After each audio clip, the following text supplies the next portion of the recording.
Can I call this a series yet?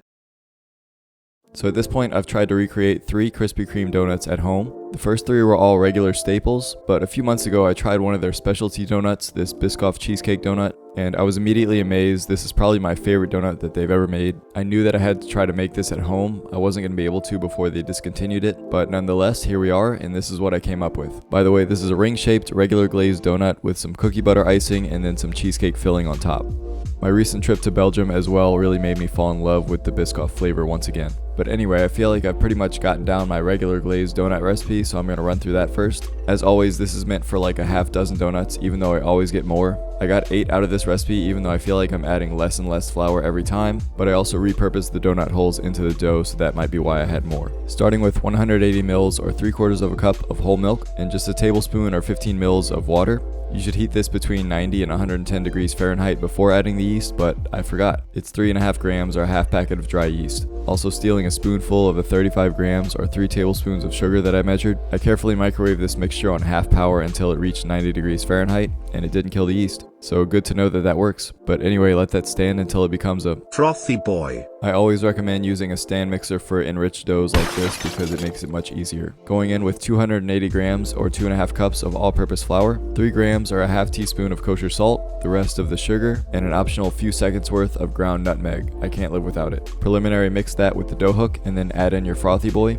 And as that mixes, add in 1 whole egg and then 40 grams or 3 tablespoons of vegetable shortening. Butter would work as well if you don't have shortening. You're going to let all that come together and then bring it up to high speed. If it seems too sticky, you can always add in more flour in the middle of the mixing process. But after like 8 to 10 minutes on high, you should have this tacky dough that doesn't stick completely to your hands. And most importantly, you should be able to stretch it to see a window of light through it before it tears. Stretchy boy. Dump that into a greased bowl and then cover it in plastic and let it rest for 1 to 2 hours until it's doubled in size. Then we can lightly flour our work surface and start to roll this out.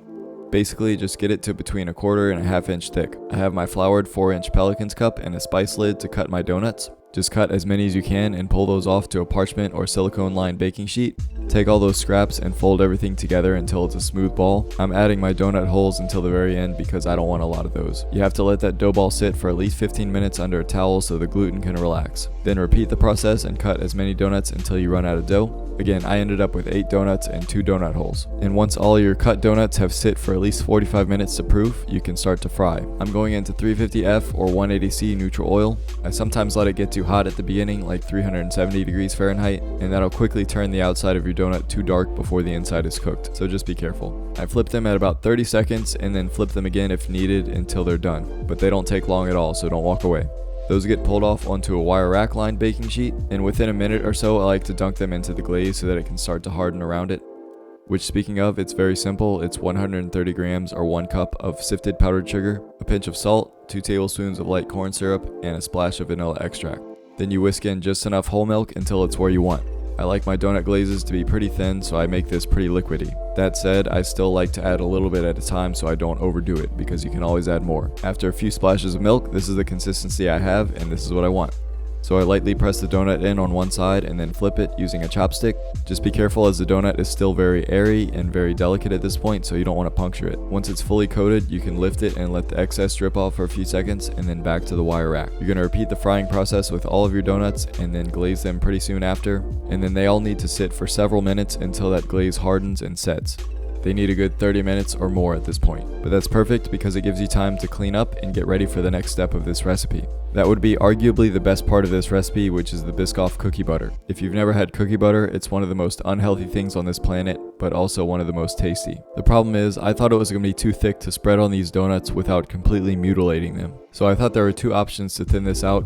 One of them would be melting it, and the other would be adding water to make it thinner. I figured that melting it would be dangerous because it would melt the glaze off when you're trying to spread it onto the donut. So I decided to add a few splashes of water to a few tablespoons of the spread. Just mix all that together until it's homogeneous.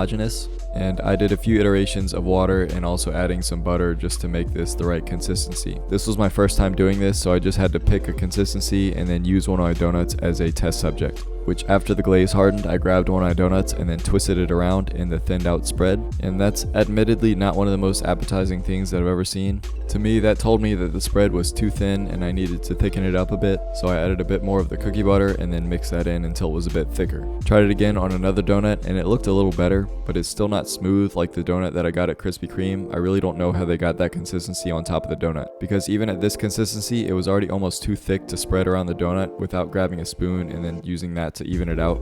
So I don't know, I just stuck with this and then did that for the rest of my donuts, just using the spoon. Not the worst thing ever, but this never really set on top and looked like the donuts that I had at Krispy Kreme. Oh well, it's the taste that matters, and there's no issues with that here. So while those rest some more, it's time for our last component, which is the cheesecake spread. This is really easy, surprisingly. I have a half block or 4 ounces or 113 grams of softened cream cheese into a bowl, just a couple tablespoons of heavy cream, and a couple tablespoons of powdered sugar. A splash of vanilla extract, and you can stop there, but I wanted to add a little bit of acidity just to help balance all the sweetness in this donut, so I grabbed a half of a lime that I had in my fridge and then squeezed just a few drops of juice into it. I would have used lemon if I had it, but I didn't. Not enough for you to notice that it's lemon or lime juice, or even that there's something acidic in there, or even if something is different. But it does do wonders when the donut is already really sweet and there's a sweet glaze and a sweet cookie butter on top. So I'm just whisking all that together until it's a nice and fluffy cream cheese spread. To make this like the donut at Krispy Kreme, we have to put it into a piping bag fitted with one of these star tips. I'm using a small 32 for reference. I packed all that in and then went to my donuts to start topping them, just carefully going around in a circle until I complete it. And for a thicker spread, you just hold the piping bag low and then go slowly around instead of the regular speed. It'll still be that pretty star texture, but it'll be a little wider to fit the donut. This part looks really good compared to the cookie butter underneath, so these aren't coming out too bad. As a final garnish, I'm just grabbing a Biscoff cookie and adding it to a Ziploc bag, pounding that into a rough powder so I can sprinkle it on top like they do at Krispy Kreme. So as I've said, I'm not really a good dessert decorator and my art needs lots of work, but I'd be lying to myself if I said this didn't look absolutely appetizing. Something about the rustic homemade foods that still make them craveable. There's definitely some tweaking that can be made to this recipe to make it look better, but I'm satisfied with this. It's a beautiful donut. I'd say it's time to dig in. If there ever was a time that called for vanilla milk, this one's it.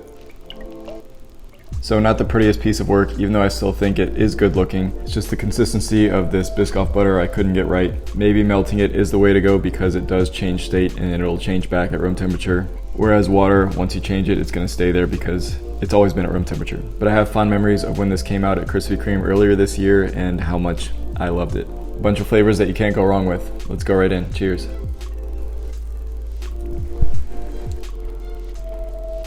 Unbelievable. Even though there's no way I can get a side-by-side of this and the original, I know this one's definitely better. As I've said before, I've gotten better at making the actual donut and making it tender on the inside and not too dark on the outside, and getting the glaze to the right consistency so it's not too thick but it still sticks to the outside and you can taste it. But of course what makes this donut special is the stuff on top, and this really is to die for. Like any kind of cookie butter is just going to taste amazing because it's packed with calories and fat. And then I've realized how much I love like a cheesecake topping on top of a donut. It really complements everything with this donut. And it's not even filled, which says a lot because I really love filled donuts.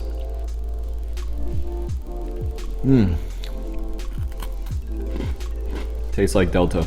But I mean, these toppings are so already made, we didn't do anything but add water to this cookie butter. And the cheesecake topping is so generic as well. So they both taste like what I would get from Krispy Kreme. So the way that we beat them is by making these donuts from scratch and putting the care and the time in. And I really think that makes the difference. So if you've tried making homemade donuts before and had issues like I used to in the past, it's really worth working at it because I think you'll find a system that works for you. Hopefully some of these tips in this video can help you to get to that point. But yeah, now that I've opened the door to legacy donuts, are there any of your favorite Krispy Kreme donuts from the past that you'd like to see me create? This is about the only series that I have on this channel and I really enjoy doing it. But if you made it this far in the video, I really appreciate your viewership. Thank you guys for watching, be blessed, and I'll see you next time. I can't stop. Belgium, just wait until you hear about this one.